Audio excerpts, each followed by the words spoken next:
Assalamualaikum warahmatullahi wabarakatuh. Saya dari kelompok 5. Ini membahas tentang isu-isu kemanusiaan dalam Islam. Dan kemudian saya akan membahas tentang pandangan Islam tentang manusia. Apa itu pandangan Islam tentang manusia? Yaitu makhluk yang diberikan amanah oleh Allah Subhanahu wa taala dan wajib ditunaikan. Makhluk Allah Subhanahu wa taala yang memiliki unsur-unsur dan daya materi, yang memiliki jiwa dan ciri-ciri berpikir, berakal, dan bertanggung jawab pada Allah Subhanahu wa taala, yang diciptakan dengan memiliki akhlak. Dan kemudian menurut Islam yaitu manusia adalah makhluk yang paling sempurna. Manusia diciptakan untuk menjadi khalifah di bumi. Pada saat manusia dilahirkan, ia membawa kemampuan-kemampuan yang disebut fitrah. Apa itu fitrah? Fitrah yaitu sebagian kondisi penciptaan manusia yang mempunyai kecenderungan untuk menerima kebenaran. Fitrah dalam Islam apa saja? Yaitu fitrah kekuatan terpendam, fitrah beragama, fitrah sosial, fitrah intelek, fitrah seksual atau kawin. Dalil dari hal tersebut yaitu terdapat dalam Quran surat Al-Mu'min ayat 12-16 yang berbunyi, dan sesungguhnya kami telah menciptakan manusia dari sebuah saripati dari tanah, kemudian kami jadikan saripati itu air mani dalam tempat yang kokoh atau rahim, kemudian air mani itu kami jadikan segumpal darah, lalu segumpal darah itu kami jadikan segumpal daging, dan segumpal daging itu kami jadikan tulang belulang, lalu tulang belulang itu kami bungkus dengan daging, kemudian kami jadikan dia makhluk yang berbentuk lain.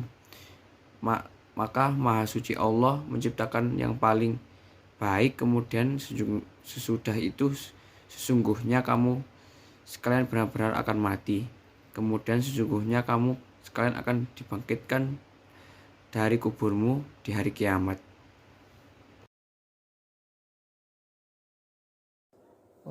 Oke, pembahasan selanjutnya yaitu tentang konsep manusia dalam Islam.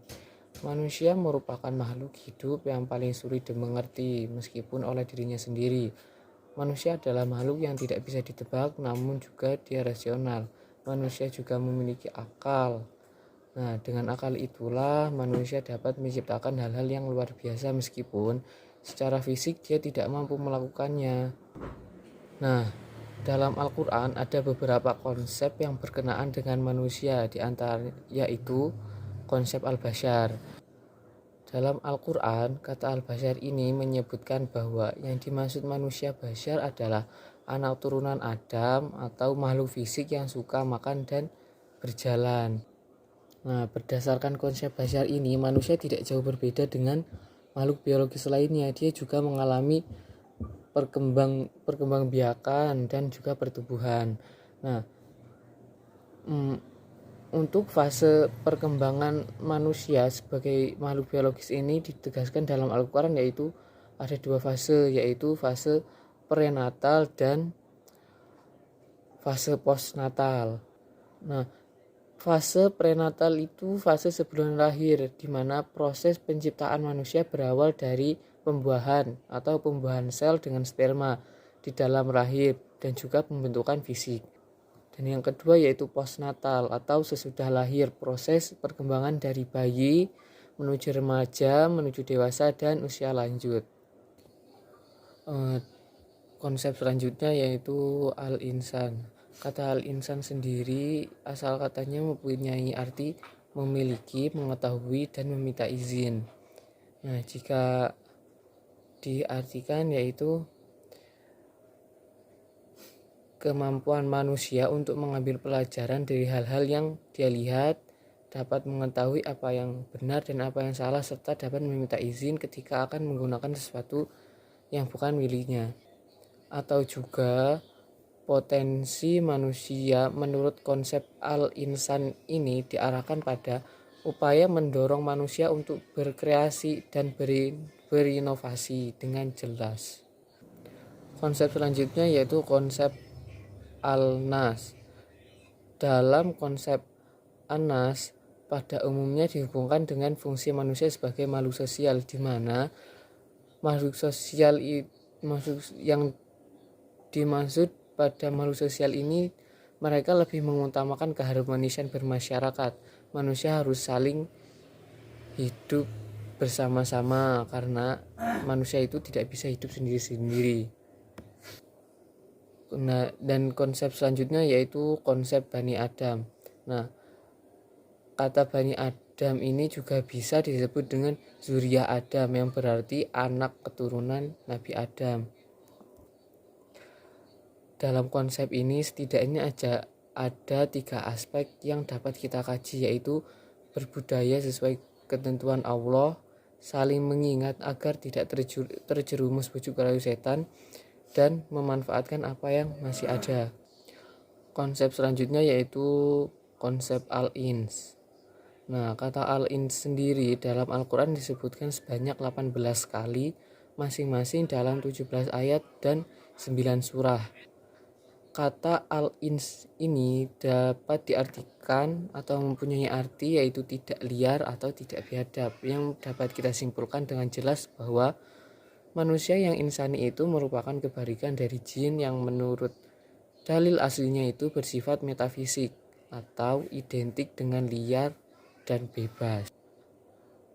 Konsep selanjutnya yaitu konsep Abdullah atau hamba Allah. Nah, konsep ini mempunyai 2 unsur kata, yaitu Allah dan Abdu. Allah yaitu sesuatu yang dimiliki Allah, dan abdu adalah ibadah, atau jika diistilahkan yaitu makhluk yang dimiliki oleh Allah dan diwajibkan untuk beribadah kepada Allah. Menurut Quraisy, manusia dapat dinyatakan sebagai hamba Allah itu jika memenuhi 3 aspek atau 3 hal, yaitu menyadari bahwa yang dimiliki termasuk dirinya adalah milik Allah dan berada di bawah kekuasaan Allah. Yang kedua yaitu menjadikan segala bentuk sikap dan aktivitas selalu mengarah pada usaha untuk memenuhi perintah Allah dan menjauhi larangannya. Yang tiga yaitu dalam mengambil keputusan selalu mengkaitkan dengan restu dan izin Allah. Dengan demikian dapat dikatakan bahwa dalam konsep Abdullah, manusia merupakan hamba Allah yang seyogianya merendah diri kepada Allah, yaitu dengan mentaati segala aturan-aturan Allah. Assalamualaikum warahmatullahi wabarakatuh. Di sini saya akan menjelaskan mengenai isu-isu kemanusiaan dalam Islam. Isu-isu kemanusiaan dalam Islam adalah masalah-masalah yang dialami secara eksistensial yang disebabkan oleh perilaku manusia dalam menjalani kehidupan.